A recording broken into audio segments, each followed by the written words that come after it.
Artemis II just came home. 4 astronauts, 10 days, 695,000 miles, Pacific Ocean, 40 miles off San Diego, 8:07 on the night of April 10th. But what came back with them is what scientists are still trying to process. 175 gigabytes of moon data that has never existed before, saliva samples that may show what deep space does to the human immune system, and a confirmed sighting that stopped a room full of scientists cold, space rocks hitting the moon, watched by human eyes for the first time in history. One by one the crew came out into the late afternoon light, taking their first breaths of open air since April 1st. Mission Control called it a perfect bullseye splashdown. NASA Administrator Jared Isaacman was already aboard the USS John P. Murtha. "We are back in the business of sending astronauts to the moon and bringing them back safely," he said. Commander Reed Wiseman radioed 4 words after the capsule hit the water. 4 green crew members. Green means healthy, all 4, safe. If you want to follow what scientists find as they work through this data, subscribe now. This video covers everything confirmed so far. To understand why what they brought back matters, you need one number. 54 years. The last time a lunar crew came home to the ocean was December 1972, Apollo 17. That was the last time any human being had returned from the moon's vicinity, until last Friday night off the coast of California. If you were alive in December 1972, you probably watched it on television. Nixon was still president. The Vietnam War had not ended. The World Trade Center had just opened. Every American alive today under the age of 54 has spent their entire life in a world where humans had not traveled to the moon. That changed this week. 54 years is a grandparent's working life, not history. Last Tuesday it ended. Most of the coverage focused on the splashdown and the safe return. What got less attention was this. The mission broke a record that had stood for 56 years. The Apollo 13 crew set the farthest distance record in April 1970 at 248,655 miles from Earth. That number survived the moon landings, the space shuttle era, and the entire run of the International Space Station. On April 6, 2026, the crew of Integrity reached 252,756 miles, more than 4,100 miles past Apollo 13. To picture it, New York to Los Angeles by road is roughly 2,800 miles. This crew travelled that distance 43 times back and forth. The distance record is confirmed. What scientists found waiting in the data from the flyby is not. 3 of the 4 made firsts that had not been made before. Victor Glover became the first person of colour to travel beyond low Earth orbit. Christina Koch was the first woman. Jeremy Hansen was the first non-American on a lunar mission. Reed Wiseman became the oldest person to travel to the moon's vicinity. These were not ceremonial. The gaps were real, and they had been sitting there since the late 1950s. The recovery ran the way things run when people have practiced them 12 times. The team had done 12 full dress rehearsals before the mission using a practice capsule. 1 real recovery before that, after the uncrewed Artemis I in 2022. But that capsule had no one inside. Navy divers reached Integrity first, swept for hazardous fumes, installed a collar around the base, and deployed the front porch raft outside the hatch. Ocean currents pushed back. The work got done. Wiseman was last out. All 4 sat on the raft in the Pacific waiting for the helicopters, aboard the USS John P. Murtha by 9:55 p.m, under 2 hours after splashdown. What it took to reach that raft is worth a moment. Integrity hit the atmosphere at 24,000 miles per hour, Los Angeles to New York in roughly 6 minutes. Within seconds, the 16.5-foot heat shield reached 5,000 degrees Fahrenheit, about half the temperature of the sun's surface. The crew felt 3.9 times the normal pull of gravity in their seats. Then, for 6 minutes, superheated plasma wrapped the capsule and cut all communication with Mission Control. No radio, no data. The crew was alone until it cleared. 3 parachutes, each 116 feet across and weighing 310 pounds, opened in sequence. Speed dropped from over 300 miles per hour to 20. Total journey from launch to splashdown, 694,481 miles. It ended quietly, in the Pacific, at 20 miles per hour. The crew brought back 175 gigabytes of data from a single 7-hour pass of the moon. Scientists are still working through it, but one thing that happened during that pass stopped the science evaluation room cold. It came from a window of darkness over the lunar surface. Space rocks were hitting the moon in real time. Human eyes were watching them do it.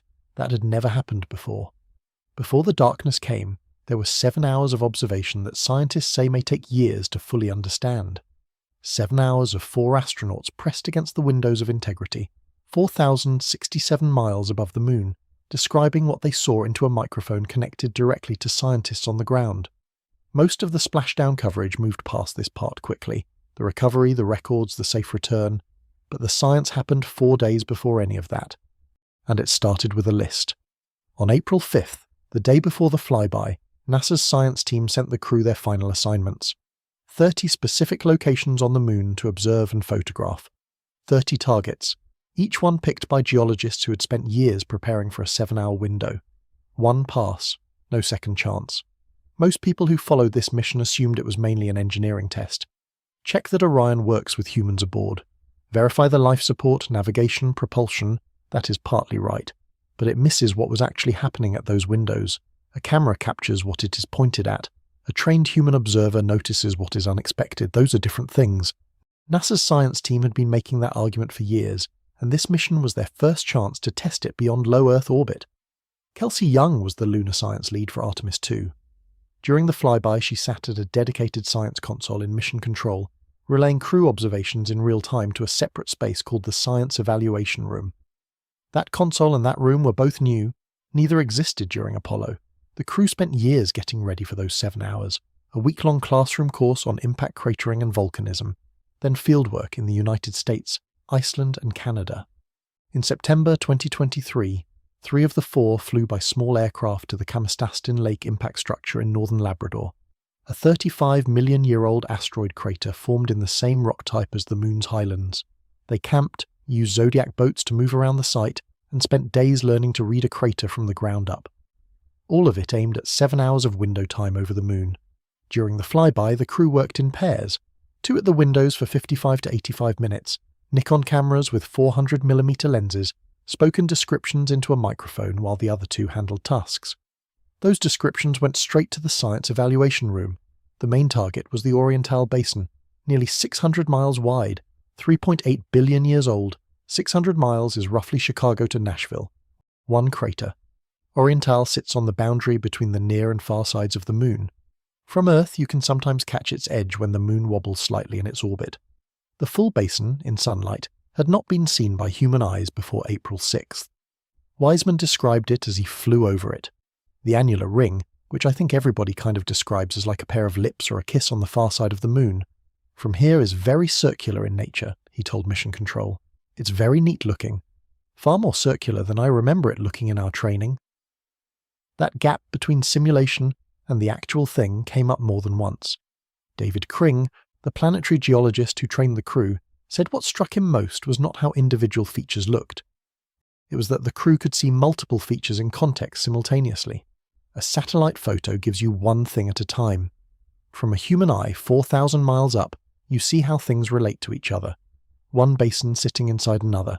Shadows along crater edges that reveal elevation no flat image captures. The geology was the assignment.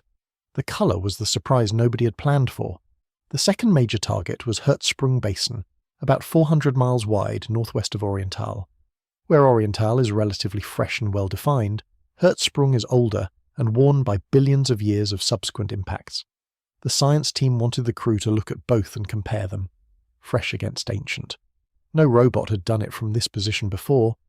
The finding that got the loudest reaction from scientists was not about crater shapes, it was colour. The moon looks grey from Earth, grey in every satellite photograph ever taken. From 4,000 miles up with trained eyes, it was different. Browns, blues, greens in places. Scientists say those colours can indicate mineral composition and geological age in ways orbital cameras have not reliably captured.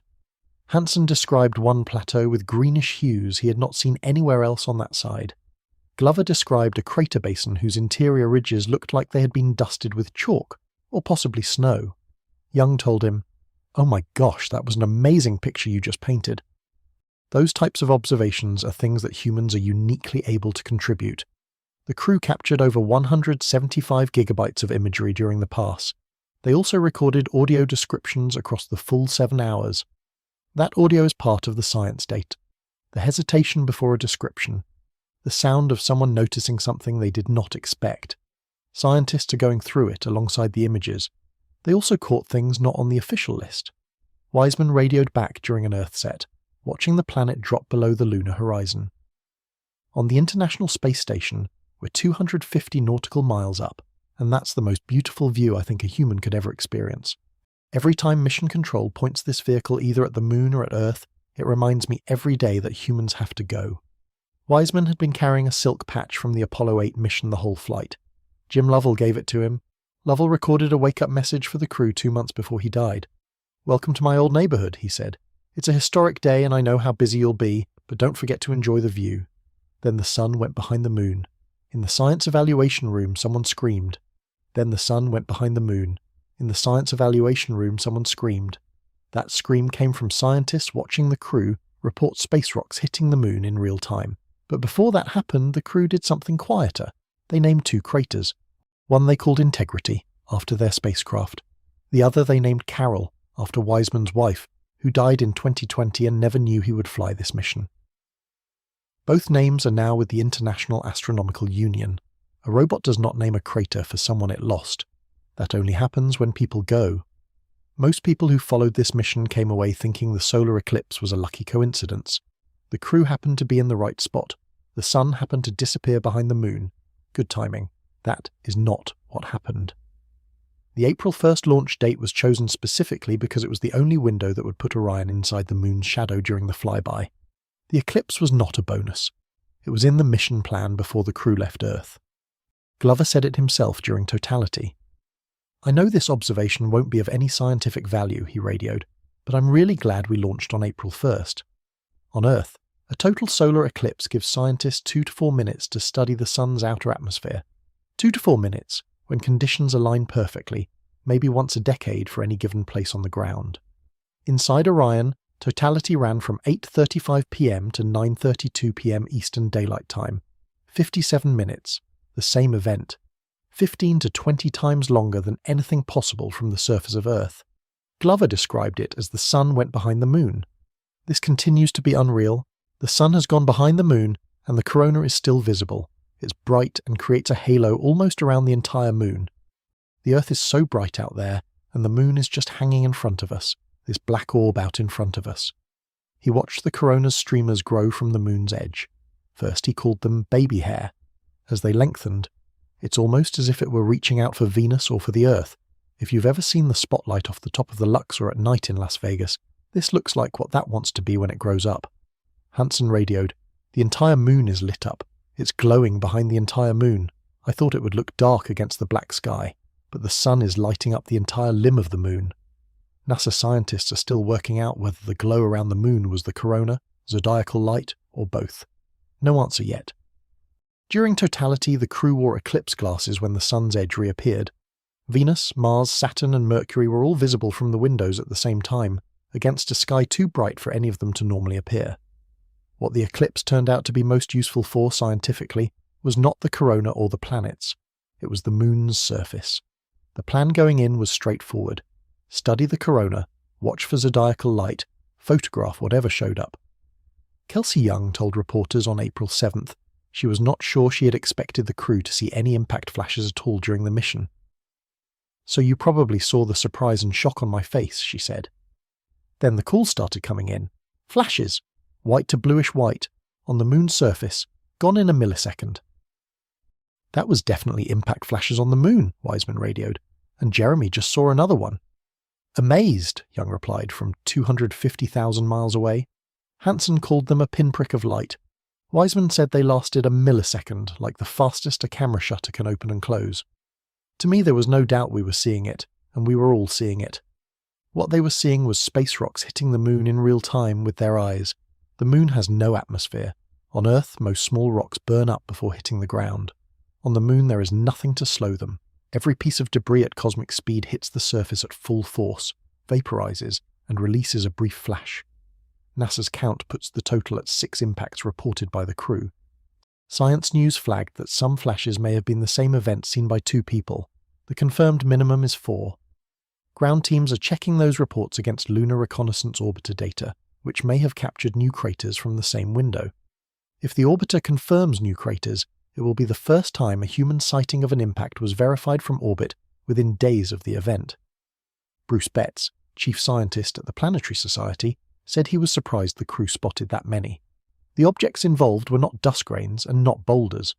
What size produces a flash visible to the human eye is one of the questions scientists are now working on. Peter Schultz, Professor Emeritus of Geological Sciences at Brown University, said the observations mean the rate of lunar meteor strikes needs closer tracking before anyone builds a permanent base on the surface. Every habitat will need shielding.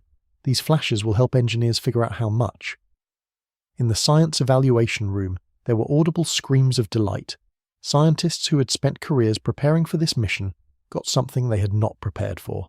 Tucked into those same hours, the crew was also doing something far less dramatic, licking small strips of paper and sealing them in pocket-sized booklets.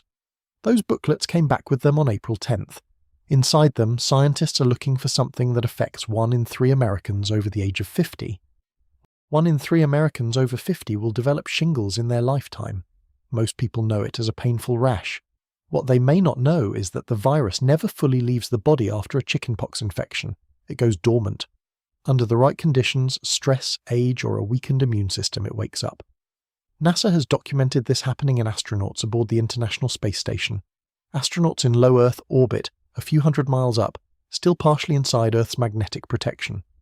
The crew of Integrity travelled 252,756 miles from Earth, 10 days outside that protection entirely. Jacob Bleacher, NASA's chief exploration scientist, described the saliva collection before the mission.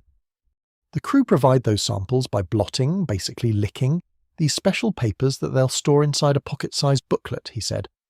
We will then be able to rehydrate those saliva packets and conduct analyses so we can look for stress hormones, antimicrobial proteins, evidence of reactivated viruses, and much more.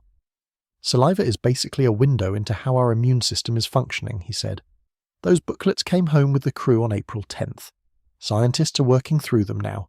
Results are not yet public. Whatever they find will be the first direct data on how the human immune system responds to deep space radiation beyond Earth's magnetic field, not from the station, not from simulations, but from 4 people who went there and came back. The radiation environment the crew encountered beyond Earth's field is not unique to deep space. There is a region on Earth where the magnetic field is already thin, already letting more radiation through than it should, and it has been growing for years. It is called the South Atlantic Anomaly. Earth's magnetic field deflects charged particles from the Sun before they reach the surface. Over South America and the Southern Atlantic, that field dips unusually close to Earth. Particles that would normally be pushed away reach lower altitudes. ESA's Swarm satellite constellation has tracked this for over a decade. Data published in Physics of the Earth and Planetary Interiors in early 2026 showed the anomaly has grown by an area roughly half the size of continental Europe since 2014. And since 2020, the region southwest of Africa has been weakening faster than the rest of it. Chris Finlay, Professor of Geomagnetism at the Technical University of Denmark, described what the data shows. The South Atlantic anomaly is not just a single block, he said. It's changing differently towards Africa than it is near South America. There's something special happening in this region that is causing the field to weaken in a more intense way. The source is roughly 2,900 kilometers underground. Beneath Africa, a massive dense structure in the lower mantle called the African Large Low Shear Velocity Province disrupts the flow of liquid iron in Earth's outer core, the process that generates the magnetic field. That disruption travels upward through thousands of kilometers of rock and shows up as a weak patch in the field above South America and the Atlantic. That weak patch is already affecting satellites you depend on today. The radiation the Artemis II crew experienced beyond Earth's magnetic field and the radiation leaking through the South Atlantic anomaly come from the same source and work through the same mechanism. The difference is scale, not type. The International Space Station passes through the anomaly on regular orbits and carries extra shielding because of it. The Hubble Space Telescope shuts down its most sensitive instruments when crossing through. NASA documented laptops crashing on space shuttle flights that pass through the region. Satellite operators power down non-essential systems when their spacecraft enters the anomaly. That is standard practice today on active satellites carrying GPS signals, weather data, and communications.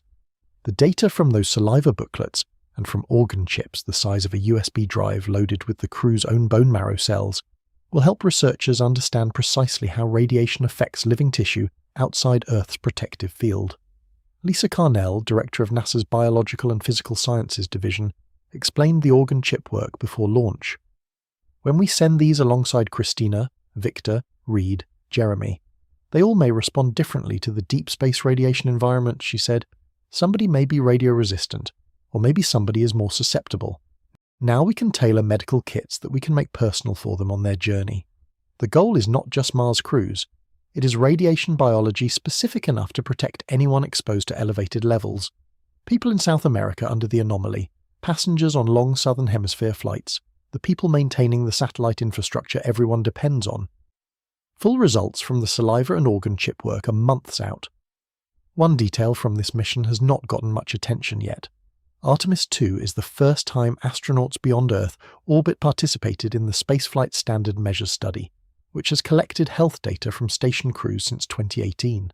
Every data point in that study until now came from low Earth orbit, still inside partial magnetic protection. The Artemis II data will be the first from entirely outside it. Scientists do not know yet what the comparison will show. The heat shield that kept the crew alive during re-entry is being inspected right now. What engineers find will determine whether the next mission launches on time. At Naval Base San Diego, engineers are inspecting the heat shield that got the crew through re-entry. What they find will affect whether Artemis III launches on schedule. Artemis III is going somewhere no mission, crewed or robotic, has ever been. The heat shield inspection is underway. Engineers from NASA's Armstrong Flight Research Center removed a specialized sensor from the exterior of the capsule at Naval Base San Diego. That sensor was attached during manufacturing to record how the shield behaved during re-entry. The full inspection follows. It takes weeks. This matters beyond Artemis II. The heat shield on Integrity is nearly identical to the one on the uncrewed Artemis I in 2022. That shield came back damaged at more than 100 locations where the protective material wore away differently than engineers had predicted. For Artemis II, NASA changed the re-entry path, steeper and faster, to keep the outer layer shedding the way it was designed to. After the 6-minute blackout, Mission Control confirmed the crew was safe. Safe and undamaged are different things. The inspection will show what the material actually did. That matters because Artemis III needs a completely different heat shield. NASA ordered a new design after the Artemis I findings. Artemis III is currently scheduled for 2027, targeting the lunar South Pole. Its goal is to land the first woman and first person of color on the moon's surface. Artemis IV follows in 2028. Whether those dates hold depends partly on what engineers find on the bottom of a capsule sitting in a well deck in San Diego. Here is what science does not know yet. The 175 gigabytes of flyby data is still being processed. The color observations, the browns, blues and greens the crew reported, have not been matched to specific minerals. David Kring, who trained the crew in geology, said eyes can be fooled by color. Physical samples will be needed before scientists can say what those colors mean. The crew's descriptions are a starting point, not a conclusion. Kelsey Young said the data may contain answers to fundamental questions about how the moon formed. May. The analysis takes months. Virus reactivation study results are not yet public. The saliva sample analysis is ongoing. NASA expects results over the coming months. South Atlantic anomaly radiation data from the mission is still being compared against baseline measurements. That comparison is not complete. The lunar South Pole holds water ice in craters colder than the surface of Pluto, frozen since before the first dinosaurs. No mission has ever been there. That ice is rocket fuel and drinking water. It is the difference between a visit and a base. Artemis III is going for it. If you are old enough to remember Apollo 17 in December 1972, you watched the last humans leave the moon. 54 years went by. This week, in your lifetime, humans went back. If you have grandchildren who grew up with no memory of humans near the moon, they woke up this week in a slightly different world. The health and radiation data coming back from this mission will shape how satellites are protected in the decades ahead. The GPS signals, the weather forecasts, the communication systems people use without thinking about where they come from. The Spaceflight Standard Measures study now has its first data point from entirely outside Earth magnetic protection. Scientists have been waiting 8 years for that comparison. And if you watched those parachutes open over the Pacific Friday night and felt something, it was not sentiment. Something real happened, not in a textbook. Last week, 40 miles off San Diego. The heat shield held. The crew walked off a Navy ship unaided. The data is inside a capsule in a well deck in San Diego.